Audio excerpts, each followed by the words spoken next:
চলে গেলে ভুলে গেলে, রেখে গেলে স্মৃতি, একা বসে ভাবি আমার হলে কি এমন হতো গতি।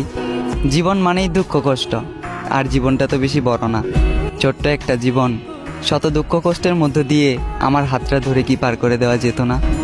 ভালোবাসি কথাটি খুব সহজেই বলা যায়, তবে কি খুব সহজে পূর্ণতা পাওয়া যায়? পূর্ণতা পেতে হলে দুইজনের চাওয়া পাওয়া এক থাকতে হয়।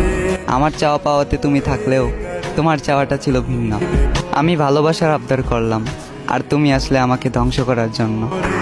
তোমার জন্য 7 সমুদ্র 13 নদী পাড়ি দিতে গিয়েছিলাম, আফসোস মাঝ নদীতেই ডুবে গেলাম। চাইলেই তুমি আমাকে বাঁচাতে পারতে, কারণ সিদ্ধান্ত এবং নদীর বুকে ভাসমান নৌকাটি ছিল তোমার, নৌকার মাঝিও ছিলে তুমি, এবং বইটাটিও ছিল তোমার হাতে।